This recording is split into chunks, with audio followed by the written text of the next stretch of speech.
Bonjour à toutes et à tous, c'est JF qui vous parle, et on se retrouve aujourd'hui pour le second épisode de Qui est-ce. Lors du premier épisode, je vous disais que le but de cette série était de vous présenter des personnes ayant ou ayant eu un destin hors du commun dans le monde du cinéma, de la politique, du sport, etc. Notre personnalité du jour peut se targuer d'avoir excellé dans toutes ces disciplines, et plus encore. Arnold Schwarzenegger fut athlète d'exception, acteur hollywoodien dont les films furent en tête du box-office, diplômé d'université, homme d'affaires brassant des millions de dollars, et même un homme politique en dehors de son pays natal.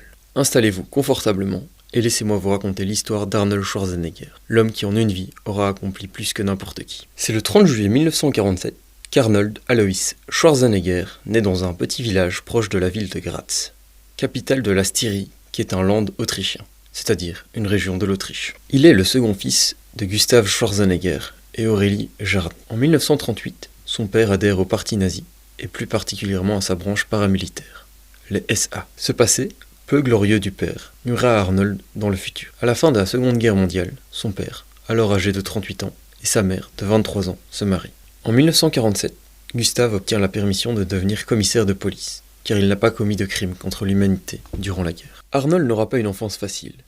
Il dit de son père qu'il ne faisait preuve d'aucune patience, et que lorsqu'il s'adressait à lui pour lui confier ses soucis, il faisait face à un mur. Gustave lui préfère son frère aîné, Meinhard, car il trouve Arnold trop efféminé, peu attractif pour la gente féminine, pas suffisamment masculin. Un comble quand on connaît l'avenir qu'attend Arnold. Le père n'hésite pas à utiliser la baguette, et Arnold prend des coups lors de son enfance, comme beaucoup à cette époque, car la culture germano-autrichienne est au conformisme et au lissage social. Cependant, la future star ne se laisse pas abattre, il a un esprit rebelle et refuse de se voir dicter sa conduite. C'est à ce moment qu'il se promet de quitter l'Autriche, dès qu'il le peut, et de devenir riche. En 1953, âgé de 6 ans, il se rend à l'inauguration d'une piscine dans sa ville natale par un champion olympique autrichien. C'est ce jour-là qu'Arnold décide qu'il deviendra un champion. Il s'essaye donc à de nombreux sports, et c'est âgé de 12 ans que son coach de football l'emmène lui et son équipe à un entraînement de musculation. Il est séduit et décide d'en faire son sport de prédilection. C'est à cette même période qu'il aperçoit sur la couverture d'un magazine,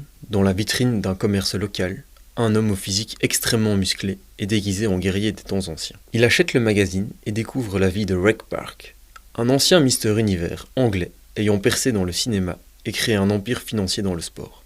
C'est décidé, Arnold le prend pour exemple de vie. Et l'objectif devient clair, devenir Mister Univers, percer à Hollywood et finalement être riche. En 1961, il rencontre un ancien Mister Autriche, Kurt Marnul, qui l'invite à venir s'entraîner à l'Athletic Union, une salle où se réunissent les pratiquants assidus de la région. Arnold s'entraîne sans relâche. Il est tellement déterminé qu'il s'introduit même discrètement les jours de fermeture, afin de ne pas stopper son entraînement. Pendant cette période, il participe à quelques compétitions locales, dont il remporte certaines. Il rencontre surtout son ami, mais aussi rival de tout temps, Franco Columbu, avec qui il fut ami jusqu'à sa mort, et partagea des affiches de grandes compétitions de culturisme, mais aussi de cinéma. En 1965, Arnold est envoyé à l'armée afin de faire son service militaire, obligatoire pour tout Autrichien âgé de 18 ans. Cependant, il n'oublie pas son objectif et fait un jour le mur afin d'aller participer à la compétition junior de Mister Europe. Il remporte le titre et à son retour à la caserne, il est envoyé au trou pour une semaine. Bien qu'il subisse cette sanction, il gagne le respect de ses supérieurs. L'année qui suit, Arnold remporte Mister Europe à nouveau et est invité au Mister Univers amateur de Londres. Pour avancer dans sa carrière, Arnold quitte sa ville natale pour Munich. Là-bas, il passe son temps libre à s'entraîner et à s'occuper de la gérance du gym. Afin de payer son abonnement, il s'occupe même à l'occasion du ménage. Le genre d'anecdote qu'on aime. Pas facile de s'imaginer l'Arnold, Mister Europe de l'époque, surnommé le chêne autrichien, en train de faire les poussières, un torchon sur la tête. En 1966, Arnold finit second lors de sa première participation à Mister Univers de Londres, mais remportera l'édition qui suit et devient alors le plus jeune Mister Univers à 20 ans. Dans l'objectif d'atteindre son rêve de richesse, Arnold débute une formation dans une école de business. En 1968, il remporte à nouveau le titre de Mister Univers dans la catégorie Pro. C'est à cet événement qu'il rencontre Joe Waders, manager renommé et véritable patron de la presse liée au culturisme aux États-Unis. Celui-ci, impressionné par le jeune Arnold, l'invite à venir concourir aux USA, véritable berceau du culturisme. Arnold n'hésite pas une seconde et se retrouve en Californie avec les poches presque vides et une connaissance rudimentaire de l'anglais. Heureusement, Joe Waders le sponsorise durant un an, en échange de quoi il peut utiliser son nom et image à des fins publicitaires. Joe envoie Arnold s'entraîner au légendaire Gold's Gym de Venice Beach, la salle de toutes les stars du body. Cette même année, il entend Richard Nixon faire un discours à la télévision. le partenaire d'entraînement d'Arnold le lui traduit. Les valeurs de liberté d'entreprendre, de diminution des taxes, d'un gouvernement laissant ses citoyens libres d'agir, résonnent dans l'esprit d'Arnold, haïssant le socialisme qu'il vient de quitter. Il demande alors à son traducteur le parti de Nixon.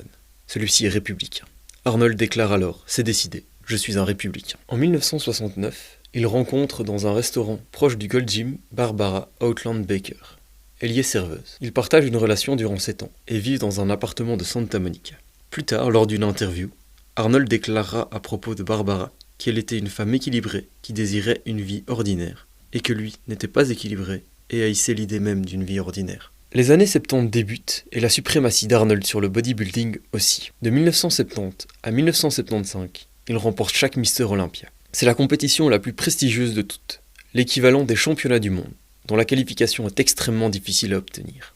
La série de 6 victoires rend Arnold imbattable à un tel point que certains compétiteurs décident de ne plus participer à Olympia pour aller dans des compétitions où il n'est pas. C'est à cette même période que l'Arnold, diplômé en business de l'université du Wisconsin, crée avec son ami Franco Colombo une entreprise dans l'immobilier. Leurs affaires vont être fructueuses suite au tremblement de terre de 1971 qui détruira une partie de la Californie.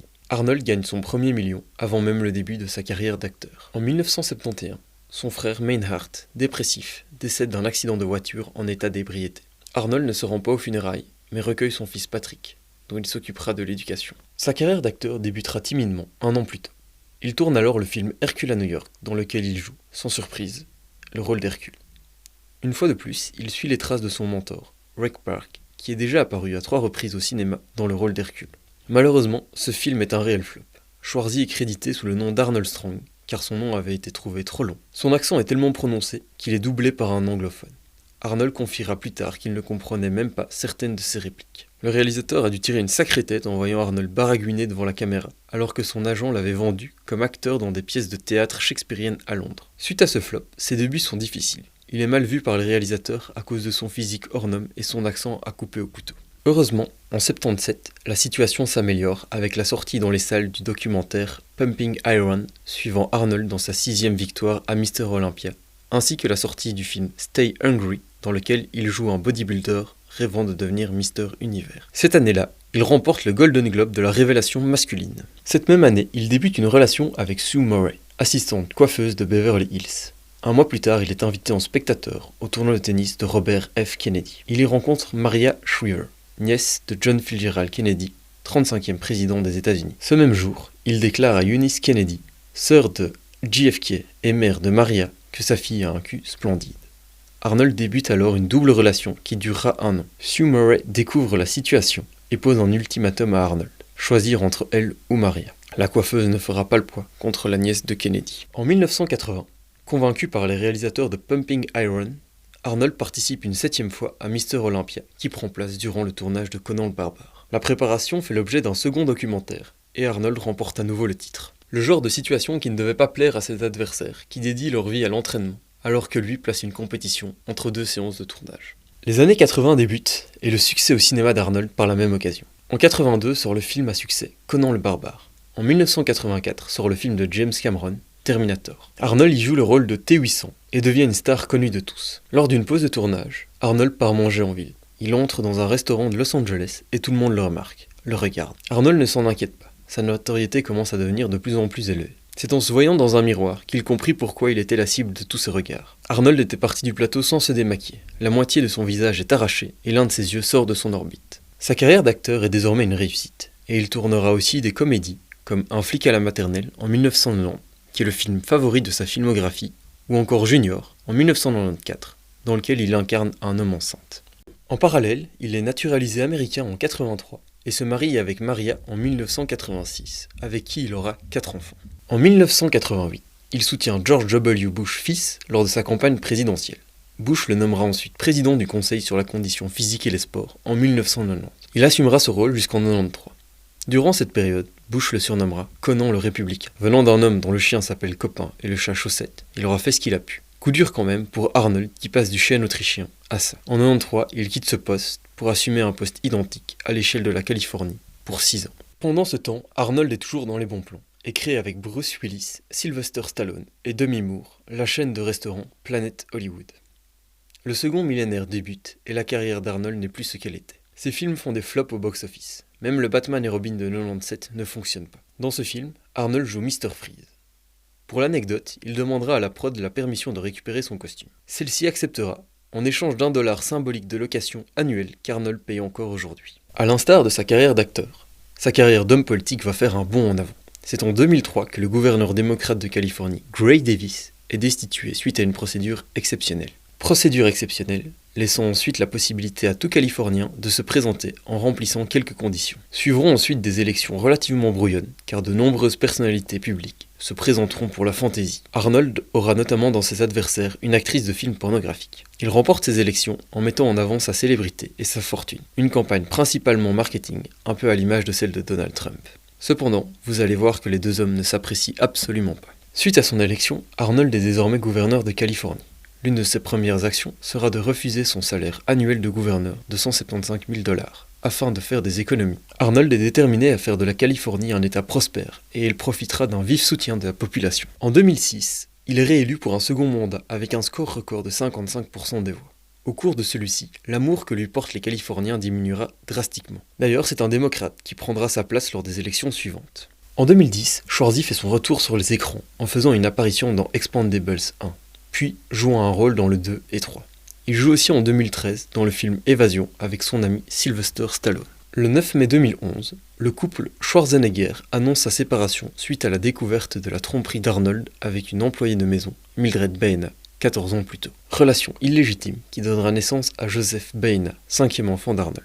En 2016, lors des élections présidentielles, Arnold annonce que pour la première fois, il ne votera pas pour le candidat républicain depuis sa naturalisation en 1983. Une déclaration qui ne plaira pas du tout à Donald Trump. Aujourd'hui, Arnold est principalement engagé dans la cause environnementale qu'il défend depuis sa période de gouverneur. En 2012, il crée un institut de réflexion en partenariat avec l'Université de Californie du Sud. Il y est professeur et l'objectif de cet institut est de créer une politique pour les questions d'éducation, d'environnement, d'énergie, de santé et bien plus encore. On le verra notamment à la COP21 en 2015 ou encore à la projection du film Wonder of the Sea en 2017. Dans le document The Game Changers de 2018, il prône une alimentation végétarienne.